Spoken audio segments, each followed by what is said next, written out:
Hari ini kita bakal ngobrolin sesuatu yang cukup menegangkan. Ya, tema horror.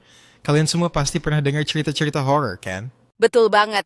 Apalagi kalau udah malam, suara-suara aneh bisa jadi terasa jauh lebih menakutkan. Menurutmu, kenapa sih kita sering merasa takut sama hal-hal yang nggak terlihat? Wah, ini pertanyaan menarik. Mungkin karena kita nggak bisa mengontrol apa yang nggak kita lihat. Pikiran kita cenderung berimajinasi tentang hal-hal yang nggak pasti, kan? Setuju. Kita jadi sering membuat skenario di kepala sendiri.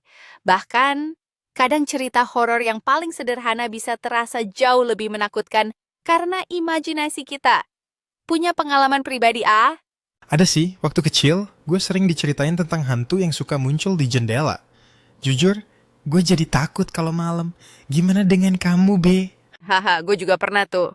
Dulu pas lagi tidur, tiba-tiba gue dengar langkah kaki di lantai atas. Padahal di rumah cuma ada gue sama orang tua. Itu bikin gue nggak bisa tidur beberapa hari.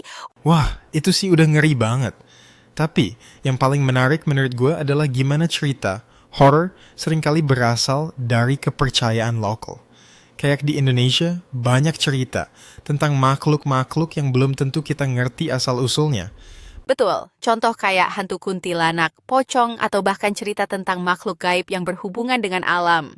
Itu semua punya daya tarik tersendiri karena ada unsur budaya di dalamnya. Iya, dan kadang cerita horror juga menjadi semacam pengingat atau peringatan untuk masyarakat, kan? Misalnya tentang tata krama atau pantangan tertentu yang nggak boleh dilanggar. Nah, itu yang bikin menarik. Cerita horor bukan cuma soal takut-takutan, tapi juga bisa jadi pelajaran hidup.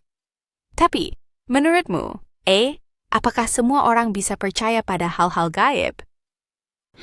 Itu tergantung. Ada yang percaya sepenuhnya, ada yang nggak sama sekali. Tapi, bagi sebagian orang, pengalaman pribadi atau kejadian aneh bisa jadi bukti bahwa dunia ini nggak selalu bisa dijelaskan secara logika. Setuju banget. Nah, ngomong-ngomong soal horor, ada cerita horor paling seram yang pernah kamu dengar atau tonton? Kalau tonton, gue pernah nonton film The Conjuring, dan itu bener-bener bikin gue nggak bisa tidur seminggu.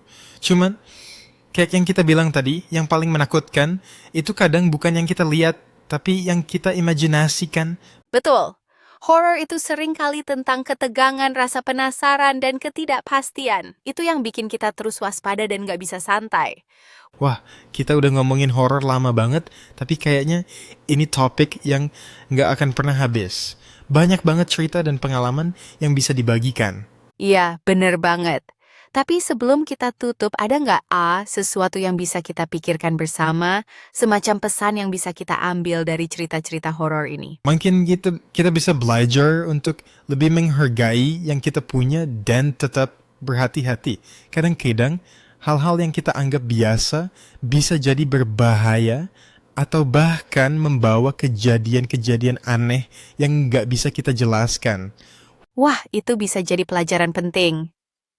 Oke deh, kayaknya kita harus sudahi dulu untuk hari ini.